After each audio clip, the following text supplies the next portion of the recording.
The mailplane's engine coughed twice before catching, and I watched the pilot's shoulders relax as we banked over what would be my home for the next 6 months.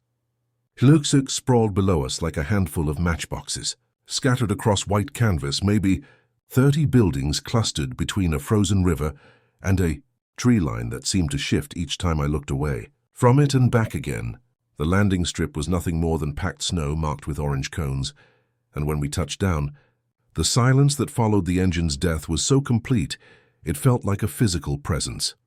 My name is Aisha Patel, and I'd taken this traveling clinic aide position to pay down student loans that had been growing like ice formations in my Anchorage apartment's eaves. 6 months in a village accessible only by plane or snow machine, serving a population of 87 souls who lived closer to the Arctic Circle than to any major highway. The pay was good enough to make the isolation worthwhile, or so I'd told myself during the application process. Marta Kanguk met me at the plane, a woman in her 50s with the kind of weathered competence that comes from decades of making do with what's available. She helped me load my duffel bags into an aluminum sled hitched behind her snow machine, and we rode the quarter-mile to the clinic in comfortable silence. The machine's track churned through snow that squeaked like styrofoam under the runners, and our breath hung in the air behind us like a visible trail of our passage. The clinic doubled as the village health post and emergency communication center, housed in a building that had been constructed sometime in the 1980s with the kind of utilitarian architecture common to rural Alaska. Functional, insulated and painted a cheerful yellow that looked almost aggressive against the monochrome landscape. Marta keyed the lock and shouldered the door open, releasing a wave of warm air that smelled like antiseptic and wood stove smoke. "Coffee's in the thermos," she said, hanging her parka on a peg by the door. "Radio check at 8 and 6 daily. Generators behind the building, runs on diesel, and the fuel truck comes monthly if the weather holds." She moved through the space with practiced efficiency, pointing out the medication refrigerator, the examination table, the VHF radio mounted on the counter. "Bathrooms through there, sleeping quarters upstairs." "Questions?" I was about to ask about patient records when she tapped something hanging beside the coat hooks, a hand-carved wooden plank, maybe 18 inches long, with words burned into its surface in uneven letters. Some of the text looked fresh, sharp-edged from recent carving. Other sections had been sanded smooth and reburned, as if the words had been changed or updated over time. "Read this," Marta said simply, "and do it." The rules were printed in a mixture of careful block letters and hasty scratches. "Do not say your full name after dark. Cover mirrors before midnight. Whistling calls what listens. Return borrowed things only in daylight. Answer doors. Never windows." I read through them twice, waiting for Marta to elaborate or crack a smile. When she didn't, I managed what I hoped was a diplomatic nod. "Local customs." "Local survival," she replied, pulling her gloves back on. "Fuels topped off, medical supplies inventoried yesterday. Satellite phones for emergencies only. Costs run through the tribal council budget." She paused at the door. "Generator shuts down at midnight to conserve fuel. Manual restart at 6 a.m. unless there's an emergency." After she left, I stood in the gathering dusk and read the plank again. The rules had the stilted quality of translation, as if they'd been passed through multiple languages before settling into English. I touched the wood. It was smooth from handling, warm despite the cold air cycling through the building. Outside, the river ice made settling noises like distant gunshots. The aurora was beginning its nightly dance, sheets of green light rippling across a sky so clear it looked brittle.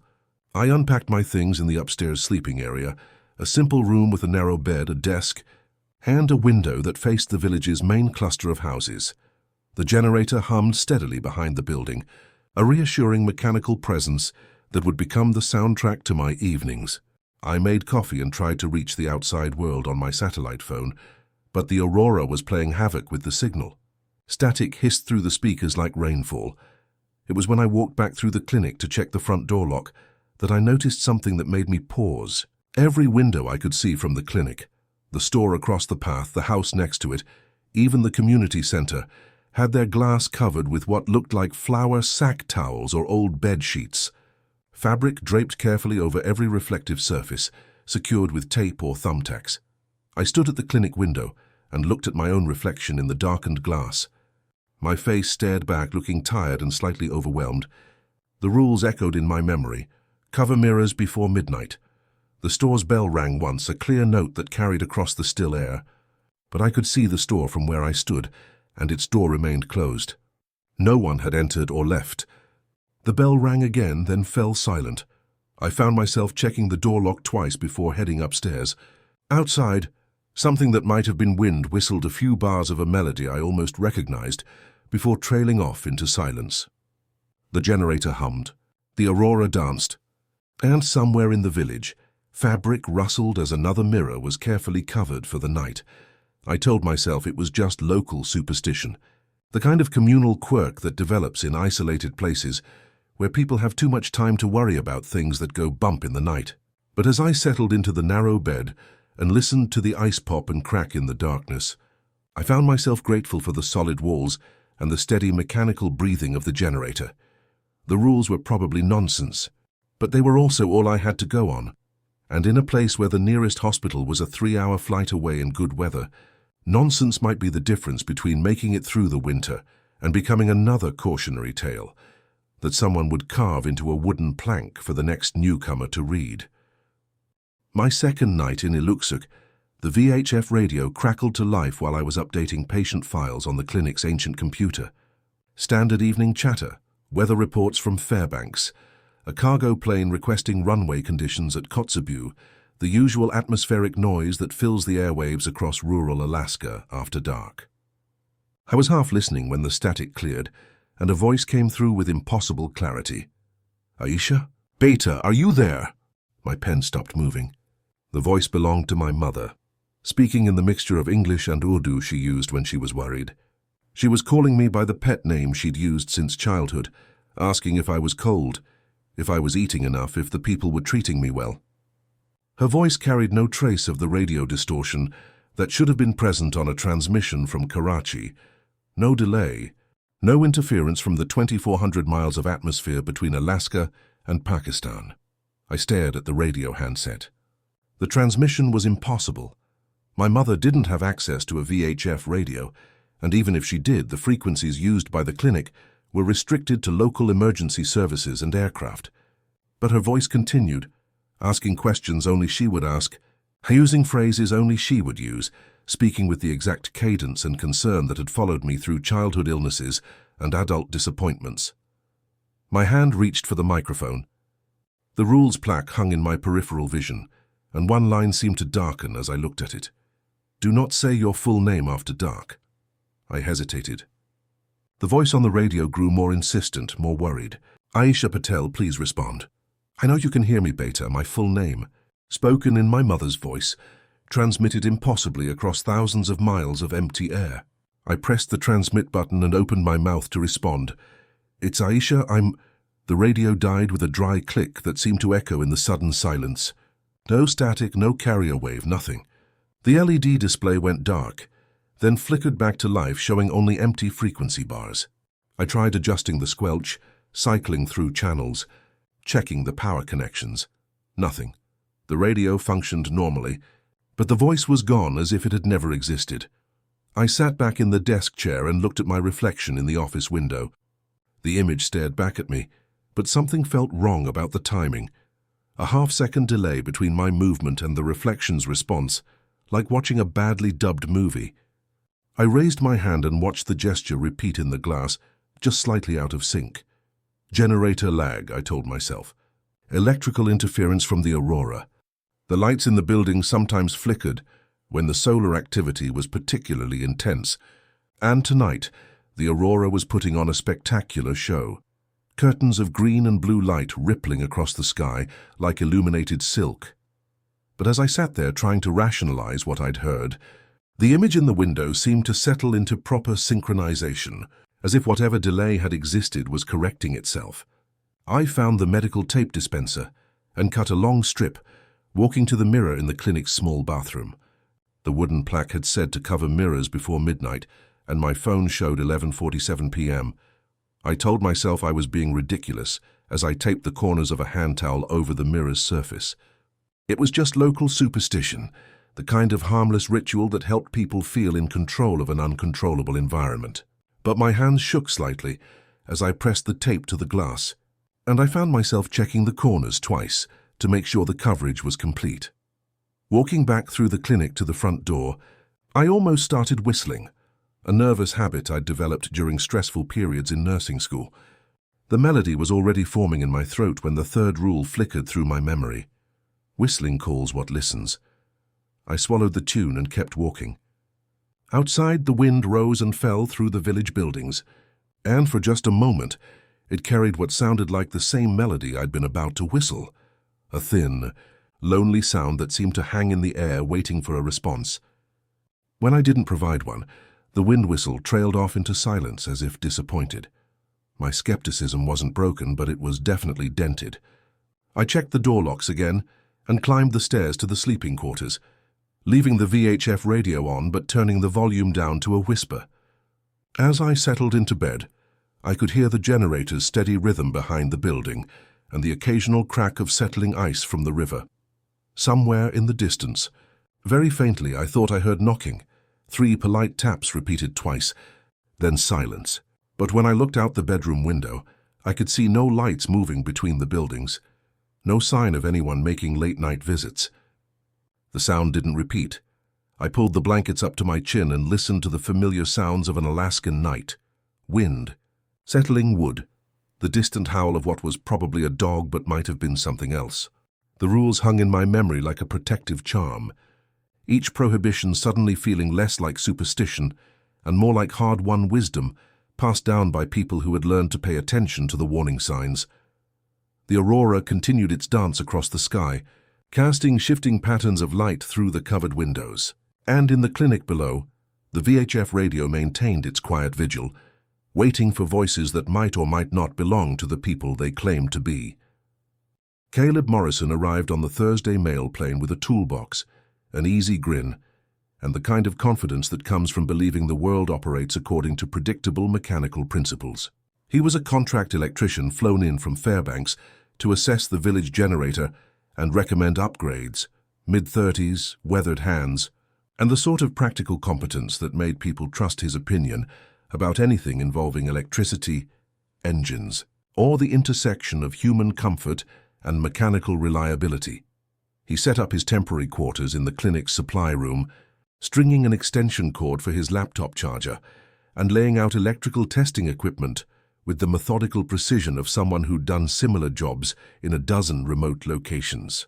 I briefed him on the generator's quirks while he drank coffee, and made notes in a composition book already, half filled with technical specifications from other sites. A pretty straightforward setup, he said, glancing at the fuel consumption logs I'd been maintaining. Diesel plant, manual start, probably installed in the mid-90s. These Caterpillar units are workhorses, but they're getting old. Village Council's smart to have someone take a look before winter really settles in. It was when he noticed the rules plaque that his easy confidence shifted into amusement. He read through the carved prohibitions while finishing his coffee, then looked at me with raised eyebrows. "Local color?" he asked. "Or are you actually following this stuff?" So I found myself defending practices I'd only been observing for 3 days.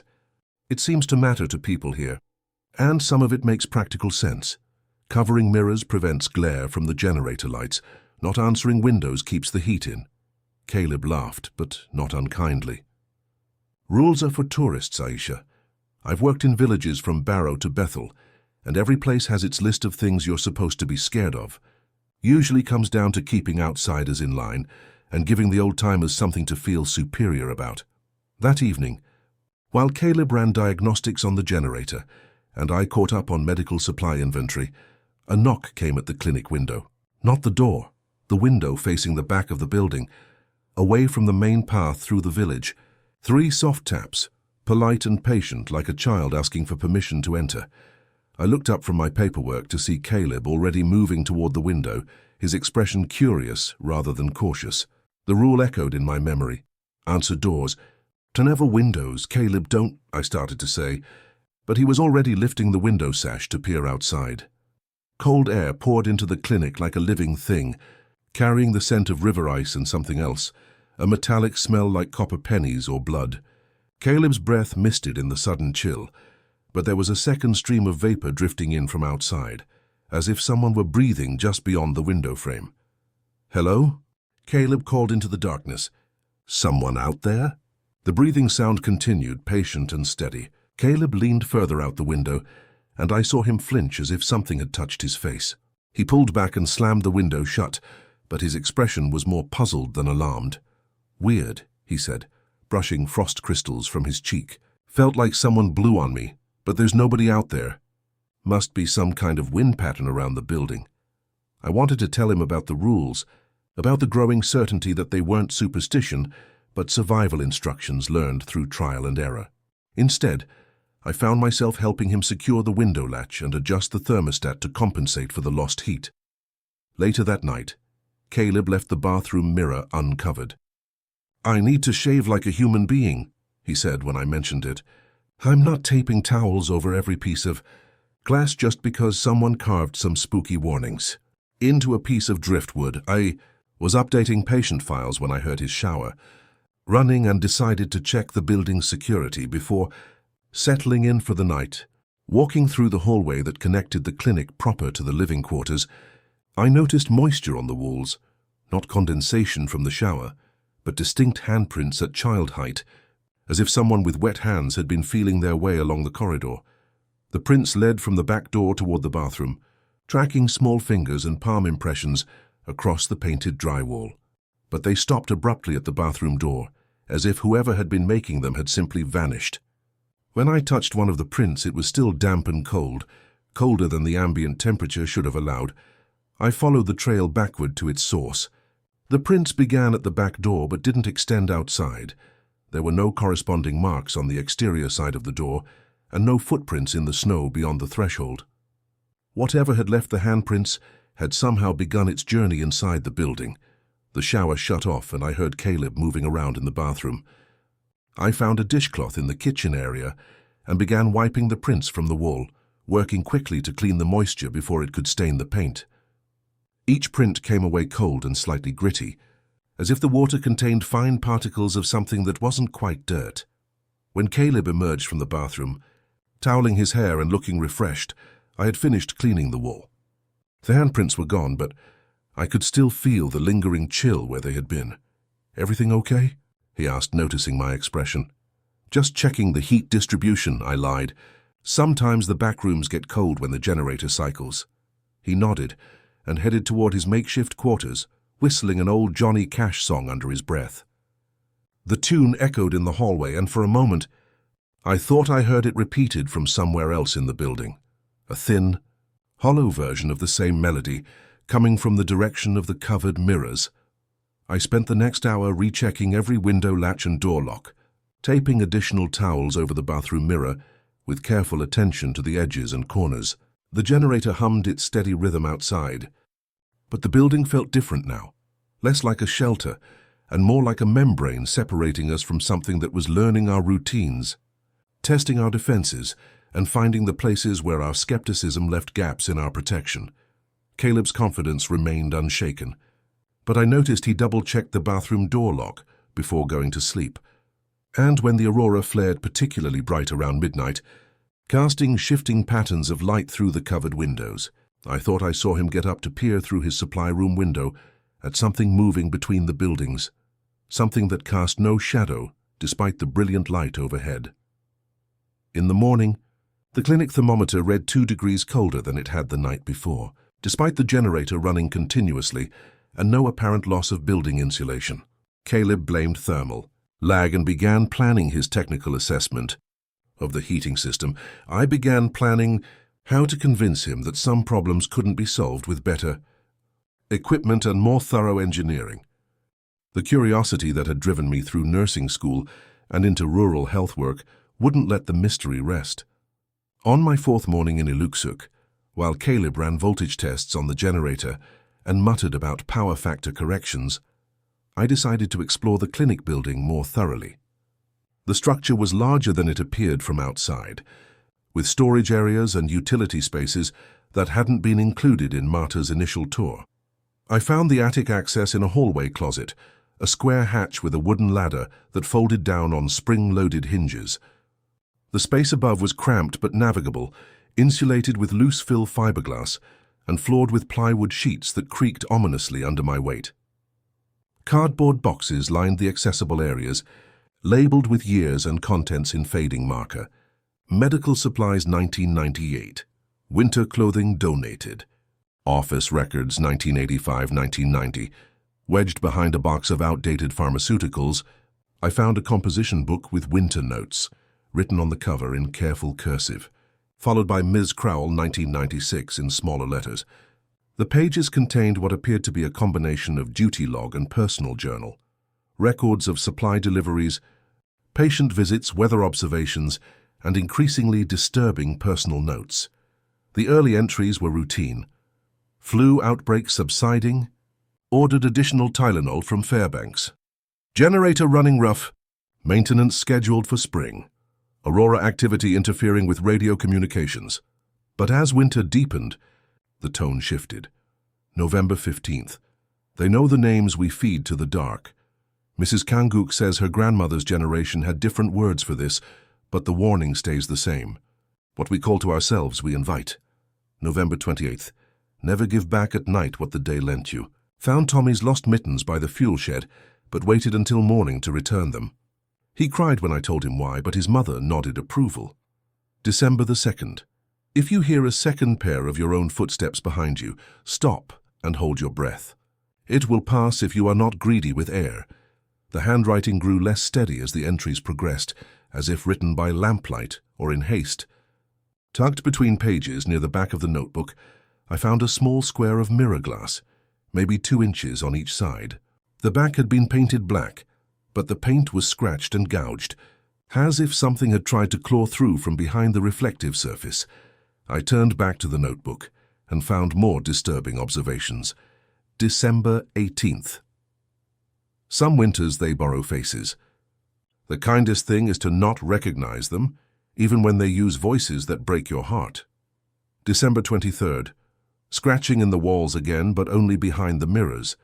Covered everything twice over. The scratching stops when you eliminate the reflection, but you can still hear them trying. January 4th. Tommy's mother came to thank me for not returning the mittens after dark.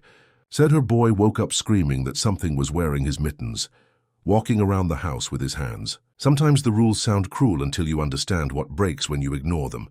On the notebook's final pages, the entries became increasingly cryptic and urgent. January 15th. The river spoke my name at 2 a.m., voice like my sister calling from home, but my sister died in the tuberculosis outbreak of 1987. Did not answer, could not answer, would not answer. January 20th. Generator failed for 6 hours. In the dark, they pressed faces against every window simultaneously. Faces I recognized, faces I mourned, faces that smiled with teeth like broken ice. Kept the lantern burning until dawn. They hate the old light, the flame that breathes. The final entry was dated January 23rd, written in a hand so shaky it was barely legible. Leaving on supply plane tomorrow. Cannot stay. Cannot explain to replacement why the mirrors must stay covered. Why names have power after dark. Why kindness can be cruelty when the sun goes down. Hid in this notebook for whoever comes next. The rules work if you follow them exactly. They fail if you test them at all. I sat in the cramped attic space, holding the notebook and feeling the weight of accumulated experience in its pages. This wasn't superstition or folklore. It was documentation, a clinical record kept by someone trained to observe and report. Ms. Crowell had been a health aide like me, someone who approached problems with scientific methodology and evidence-based thinking.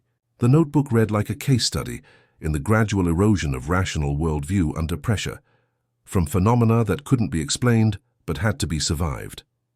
Climbing back down into the clinic proper, I noticed details that had escaped my attention during the first few days.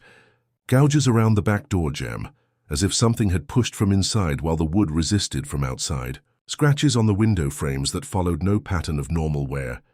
A thin line of what looked like salt crystals along every threshold, swept and refreshed so regularly that it appeared to be part of the building's maintenance routine. The patterns were ancient and practical and grim, the accumulated wisdom of people who had learned to navigate an environment where the familiar rules of cause and effect occasionally needed supplementation. The rules weren't folklore, they were civic engineering for a place with an extra kind of pressure, where the dark was occupied by entities that understood human psychology well enough to exploit our deepest needs for connection and recognition. I photocopied the relevant pages from Ms. Crowell's notebook using the clinic's ancient machine, then returned the original to its hiding place behind the pharmaceutical boxes. But I kept the scratched mirror square, wrapping it in medical gauze and tucking it into my personal supplies, evidence of something that had tried to claw its way out of reflection itself, leaving proof of its efforts in gouged paint and desperate scratches. That evening, I taped every mirror in the building with doubled layers of medical tape, sealing the edges completely, as Ms. Crowell's notes had suggested. The rules weren't just suggestions, they were survival protocols developed through trial and error by people who had learned that some problems couldn't be solved, only managed through careful adherence to procedures that worked, even when no one understood why they worked. Caleb found me reinforcing the bathroom mirror with crossed tape and asked if I was feeling all right. I showed him the photocopied pages from the notebook and watched his expression shift from amusement to concern to something approaching belief. He read through the entries twice, then looked at the scratched mirror square I'd unwrapped as evidence. "This is—" He started, then stopped. "This is someone's breakdown, right? Isolation, cabin fever, gradual psychological deterioration." But his voice lacked conviction, and when the aurora began its nightly display, and the first whistle came threading through the village buildings, Caleb reached over and helped me tape the remaining corner of the mirror without being asked. Outside, something that might have been wind carried fragments of familiar melodies, testing our resolve with half-remembered lullabies and childhood songs. We sat in the clinic's main room with lanterns instead of electric lights, following advice from a notebook written by someone who had learned too late that some knowledge could only be gained through survival, and some survival could only be achieved through absolute compliance with rules that made no sense until the moment they saved your life. The village store operated on principles of patience and practical necessity, shelves stocked with canned goods, basic tools, and the kind of supplies that became invaluable when the nearest Walmart was a 3-hour flight away in good weather. I needed heavier socks and thermal underwear for the deepening cold, and Marta had mentioned that Anana Tulik, who ran the store with her daughter, was also the village's most skilled seamstress. I found Anana in the back room of the store, measuring fabric on a cutting table under the steady light of a propane lantern.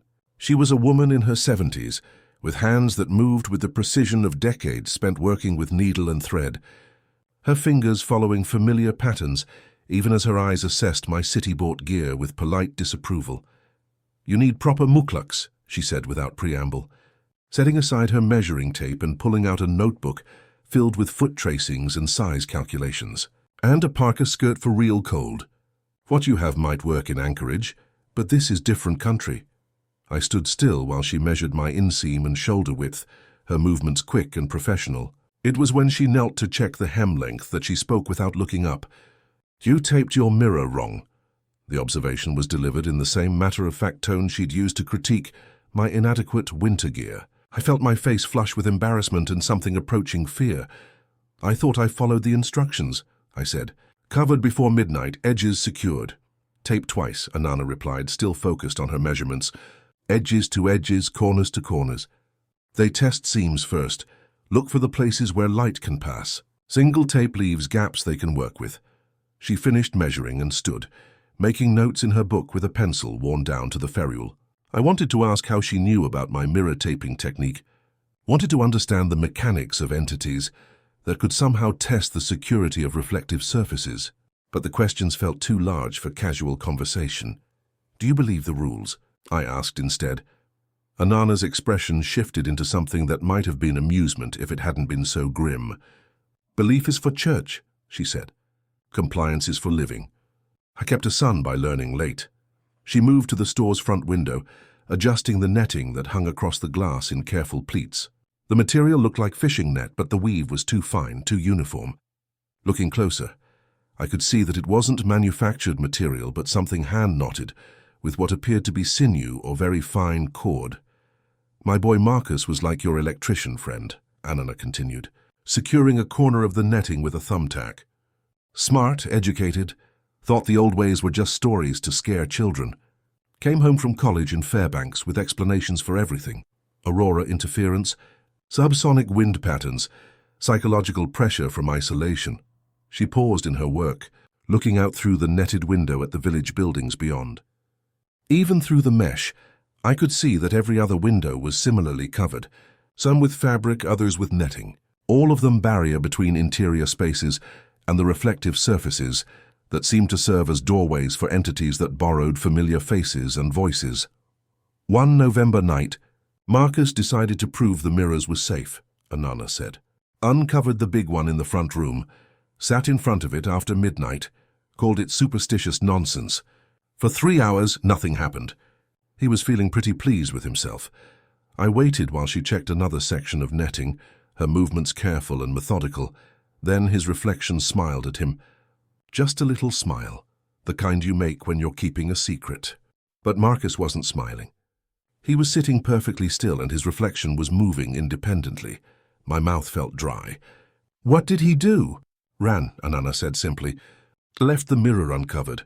Ran to his room, hid under blankets like a child. In the morning there were handprints on the mirror, on the inside of the glass pressed against the surface from behind the reflection. Small handprints, child-sized, but the fingers were too long. She finished adjusting the netting and turned back to her fabric cutting, speaking in the same conversational tone she'd used to discuss Parker measurements. Marcus left on the next plane and never came back to winter in the village. Sends money, calls every few months, but he won't stay past October. Some lessons cost more than others. I found myself looking at my own reflection in the store's front window, but the netting broke up the image, fragmenting it into small, disconnected pieces that couldn't coalesce into a complete face. The effect was disorienting but somehow comforting, like looking into water disturbed by wind. The river will speak to you soon, Anana said, returning to her cutting table. Voices you know, voices you miss, voices that know exactly what words will make you open doors that should stay closed. When that happens, and it will happen, remember that the river doesn't learn names from listening to radio transmissions or reading mail. It learns them from the dark spaces behind mirrors, from the breath we exhale in sleep, from the places where we forget to be careful with ourselves. She wrapped my measurements in tissue paper and handed them to me along with a small cloth, bag that smelled like sage and something else, something organic and faintly metallic. Sprinkle this along your thresholds, she said. Not salt. Salt doesn't work here. This is ground bone and char from wood that burned during the aurora. Keeps them from testing the door seals.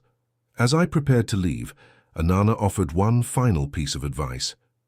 If the river speaks your welcome after midnight, it isn't the river.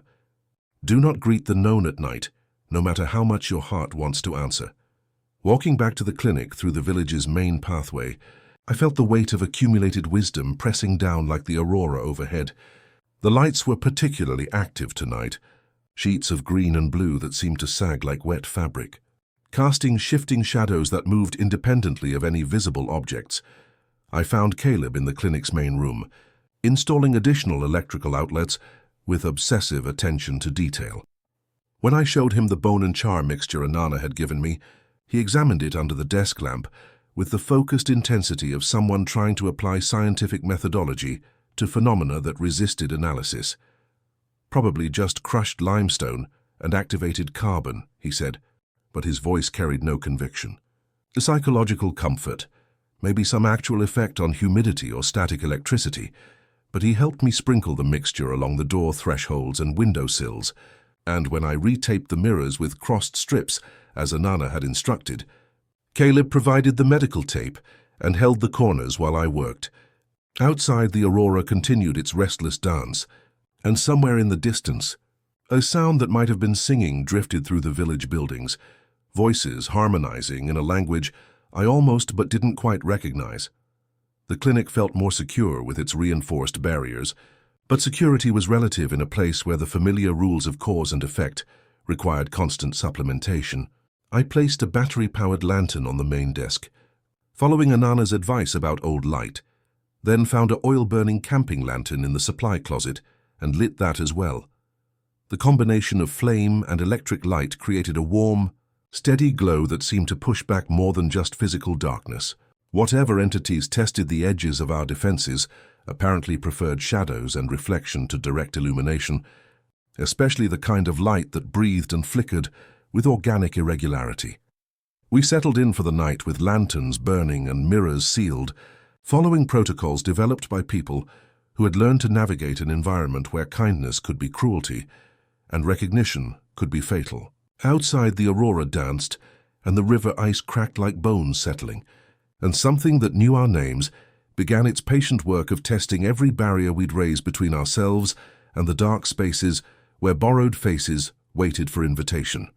The wind came up during our 6th night, driving needle snow against the clinic windows with a persistence that made the building shake. I was updating medical inventories by lantern light when the VHF radio crackled to life with a transmission that made my blood freeze in my veins. "Aisha, please, I need help." "Here's Emma. I fell down by the fuel shed and I can't get up. My legs hurt bad and I'm getting so cold." Emma Kanguk was Marta's 8-year-old niece, one of the children I'd treated for flu symptoms during my first week in the village. The voice on the radio knew details only Emma would know: the Hello Kitty sticker on her inhaler, the way she called her medication her breathing helper, the purple mittens with the thumbs that never stayed attached no matter how many times her grandmother sewed them back. Caleb looked up from his electrical work, his expression shifting from concentration to alarm. "Kid's in trouble," he said, already reaching for his coat. "We need to get out there." But the transmission was coming through the window speaker, not the radio's main channel. And the knocking that followed, 3 soft, urgent taps, came at the clinic's back window, not the front door. The rule echoed in my memory with the weight of accumulated warning. "Answer doors, never windows." "Wait," I said, grabbing Caleb's arm as he headed for the back door. "Listen to where the sound is coming from." The knocking repeated, patient and rhythmic, against glass instead of wood. The voice continued its pleading transmission, providing details about Emma's injury that were medically accurate and emotionally devastating. A compound fracture, possible hypothermia, confusion and fear that made her small voice crack, with tears that came through the radio speakers with heartbreaking clarity. Every instinct I'd developed during years of medical training screamed at me to respond. Emma was a patient under my care, a child in distress, someone who needed immediate intervention to prevent serious injury or death. But the notebook I'd found in the attic contained warnings written in the careful hand of someone who'd learned that some pleas for help came from entities that understood human psychology well enough to exploit our deepest professional and personal obligations. "She's not at the window," I said, forcing myself to remain calm while my heart hammered against my ribs. If Emma fell by the fuel shed, she'd come to the front door, not the back window. And she wouldn't have access to a radio. Caleb stared at me with an expression of disbelief and growing anger.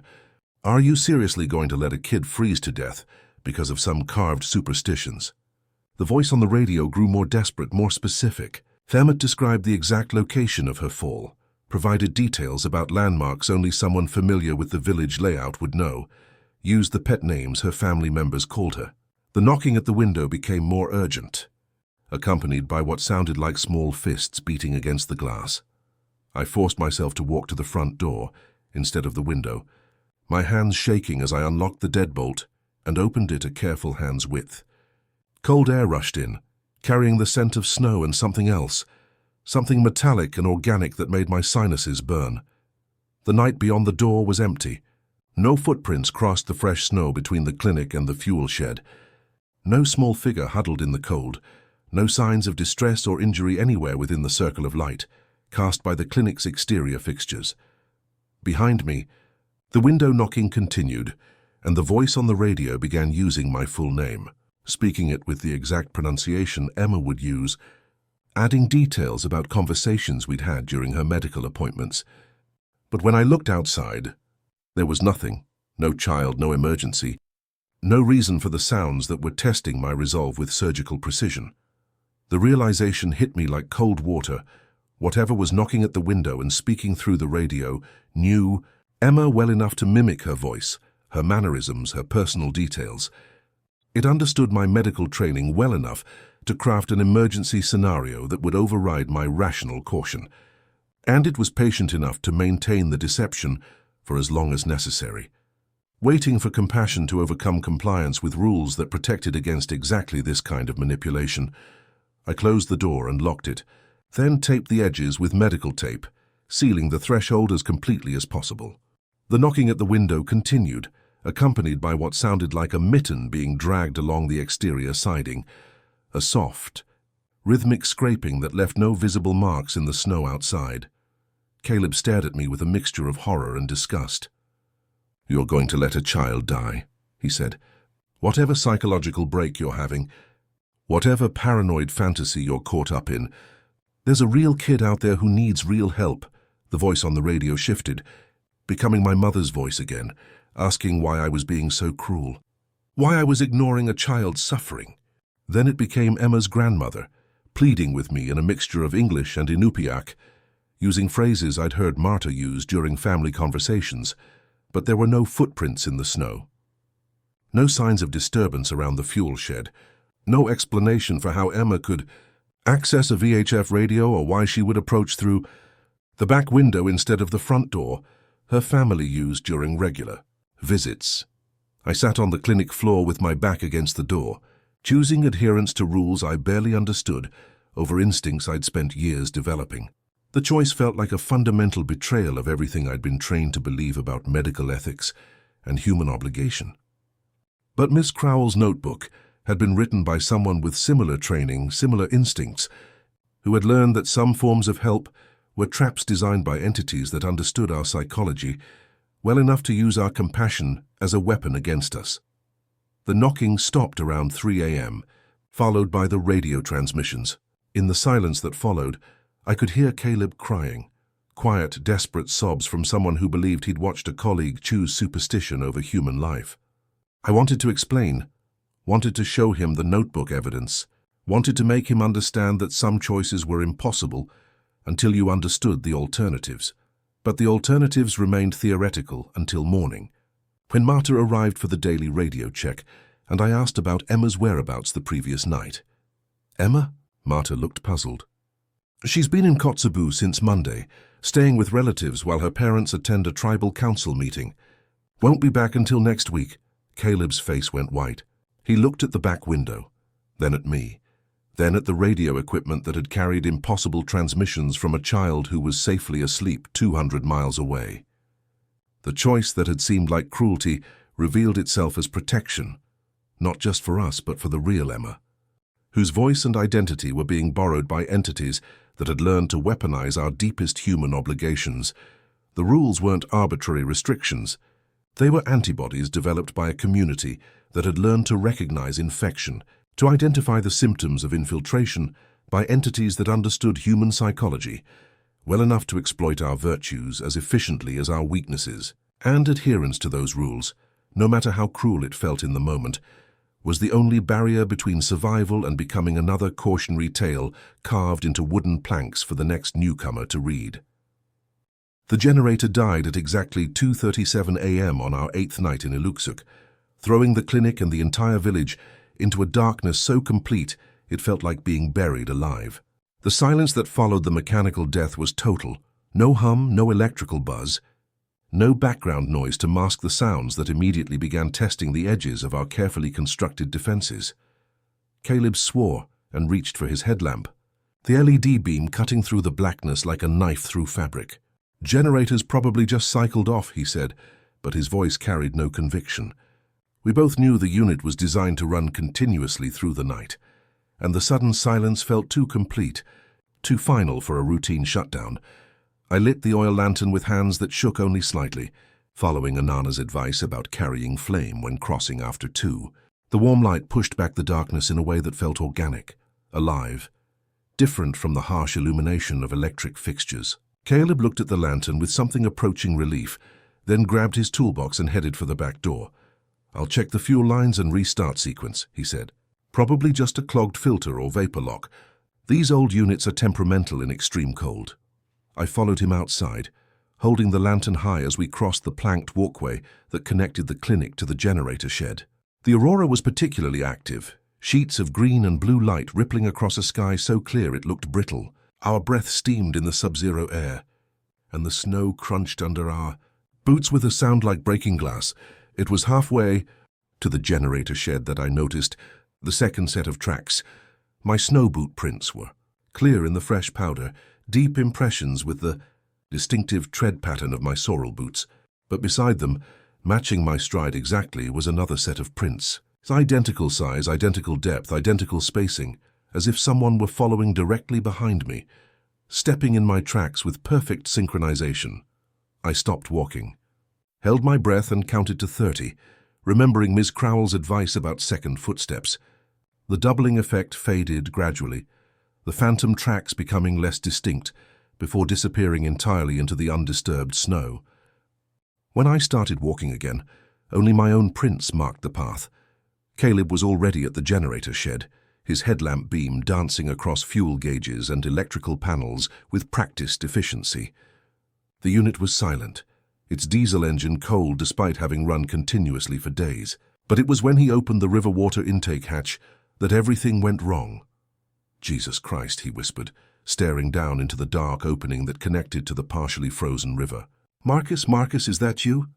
I approached cautiously, the lantern flame guttering in the wind that rose off the water.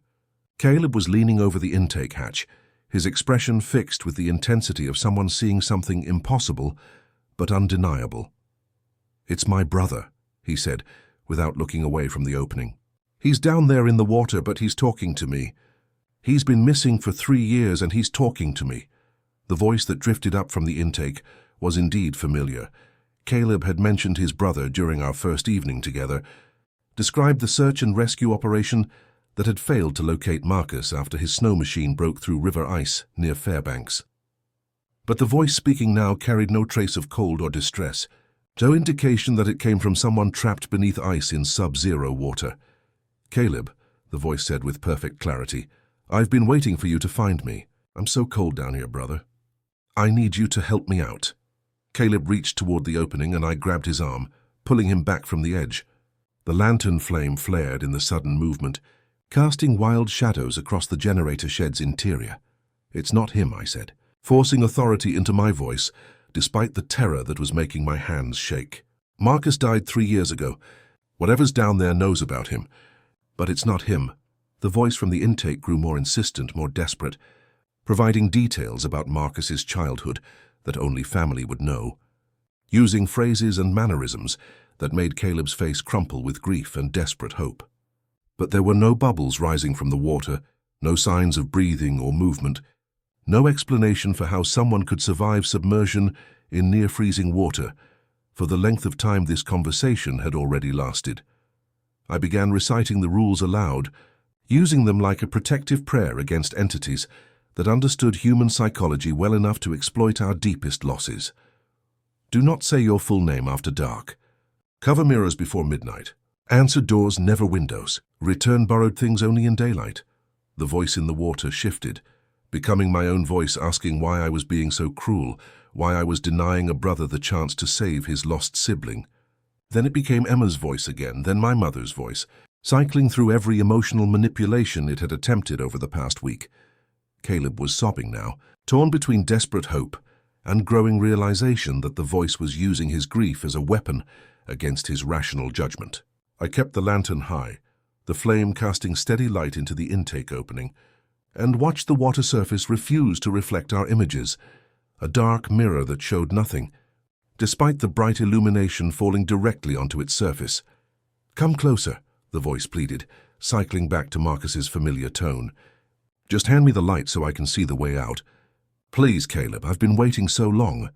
But I backed us both away from the opening, remembering Anana's warning about entities that requested light, that needed illumination to complete whatever process allowed them to cross from their domain into ours.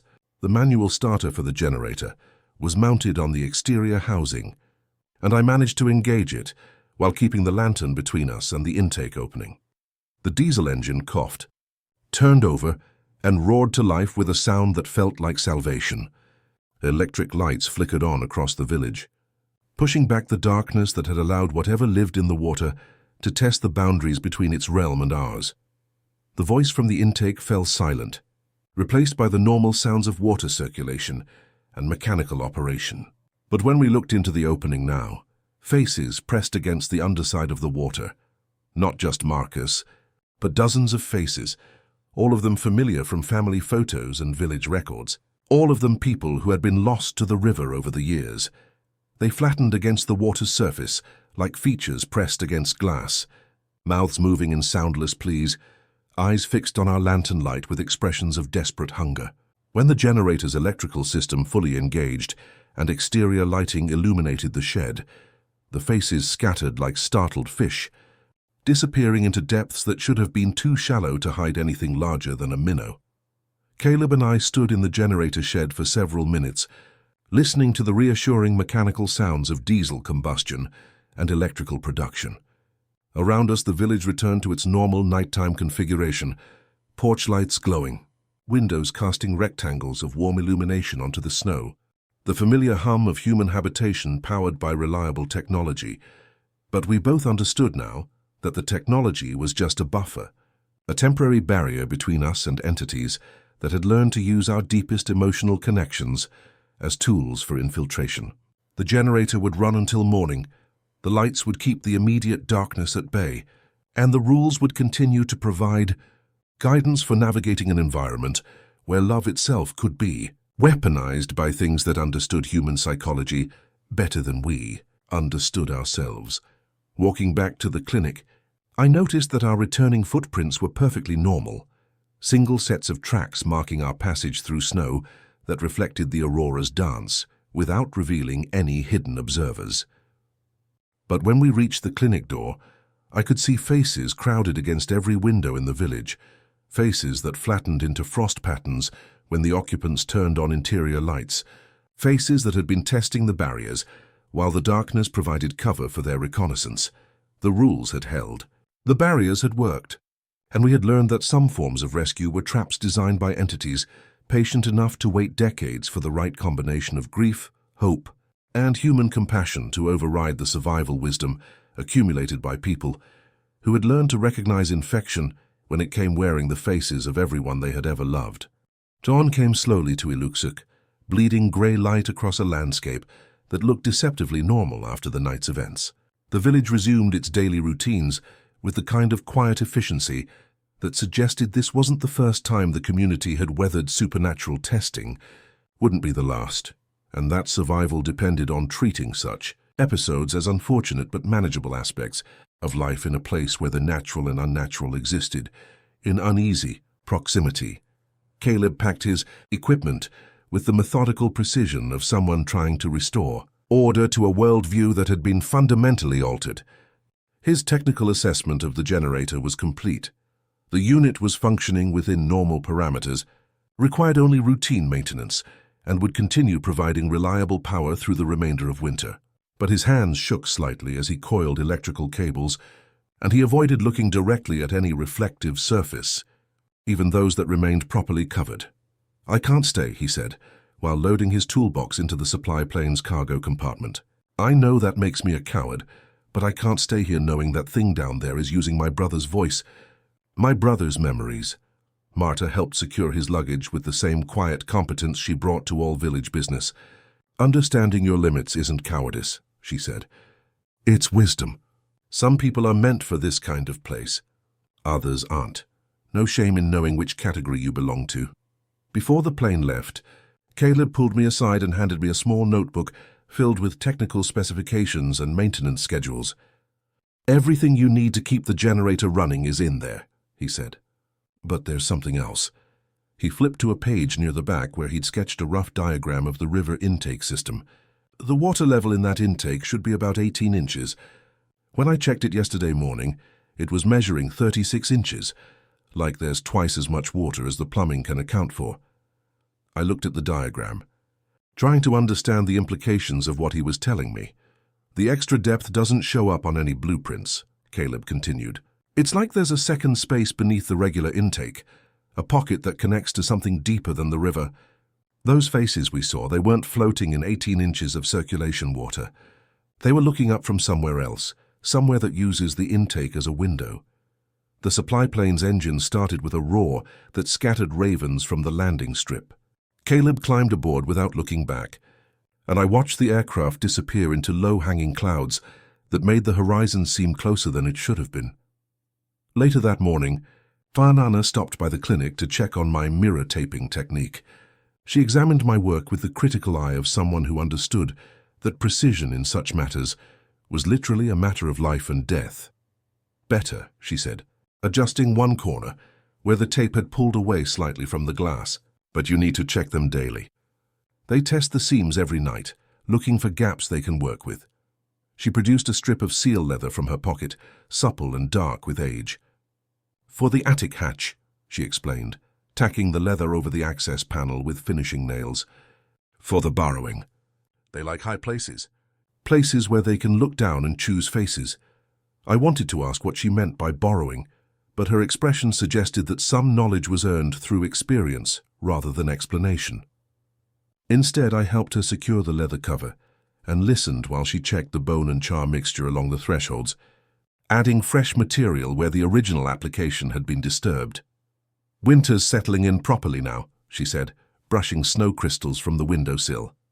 "They'll be more active as the dark gets longer, more desperate as the cold gets deeper.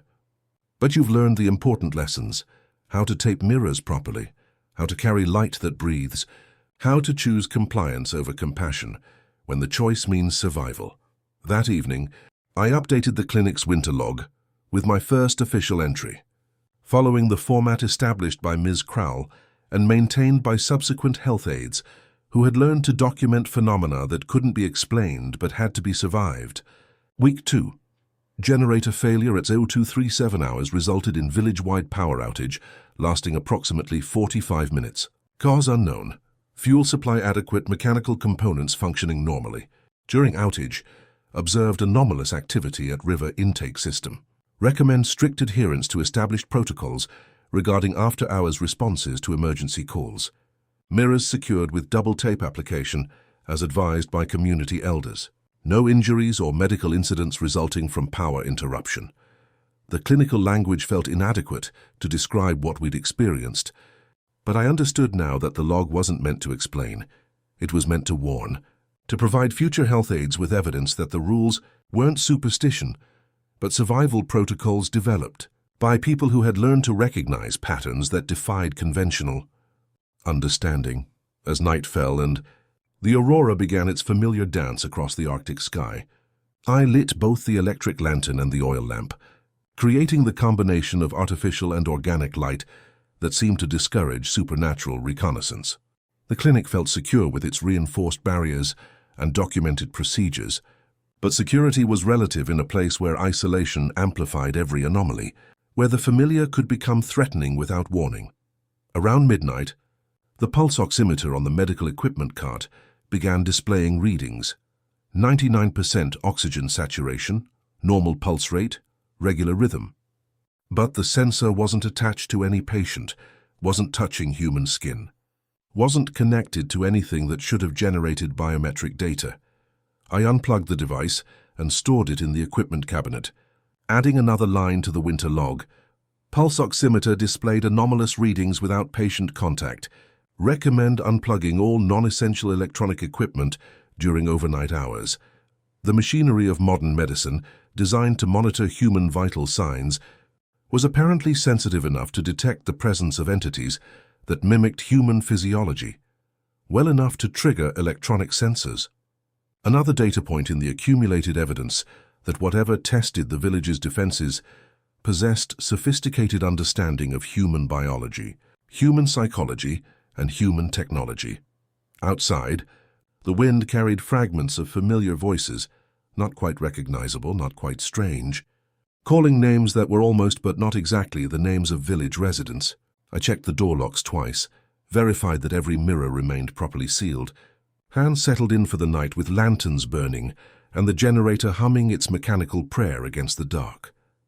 The rules had held through our first major test, but winter in Iluksuk was just beginning, and the entities that borrowed faces and voices were patient enough to wait for complacency, skilled enough to exploit any gap in our defenses, and desperate enough to keep testing the barriers between their realm and ours, until they found weaknesses that human vigilance couldn't prevent. Sat in the clinic's main room with Ms. Crowell's copied notes, and my own growing documentation, adding to a record that future health aides would need to survive their own encounters with phenomena that couldn't be explained, only managed through careful adherence to protocols that worked even when no one understood why they worked. The aurora danced, the generator hummed, and somewhere in the darkness beyond the village's fragile circle of electric light, borrowed faces pressed against windows that would never be answered, testing the patience of entities that had learned to use love itself as a weapon against people who had no choice but to keep choosing survival over recognition, compliance over compassion, until spring returned and the dark retreated to whatever realm it occupied during the months when the sun remembered how to stay above the horizon. 3 weeks passed in relative quiet. The generator maintained its steady rhythm, the mirrors remained properly sealed, and the village continued its winter routines with the practiced efficiency of a community that had learned to navigate seasonal challenges, both natural and unnatural. I fell into my own rhythm. Medical consultations during daylight hours, radio checks morning and evening, careful maintenance of all protective protocols as darkness settled over the landscape for increasingly longer periods each day. The mail plane that brought February supplies also brought Jared Hoffman, a volunteer teacher flown in from the lower 48, to help with the village school's winter education program. He was young, enthusiastic, and possessed the kind of optimistic energy that comes from believing the world operates according to predictable principles of cause and effect.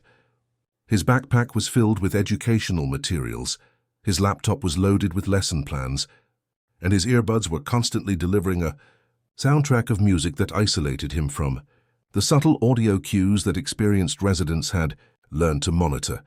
I met him at the landing, strip with a thermos of coffee and the hand-copied rule plaque I'd transcribed from the original. The morning was clear and cold, with the kind of crystalline air that made distant mountains look close enough to touch.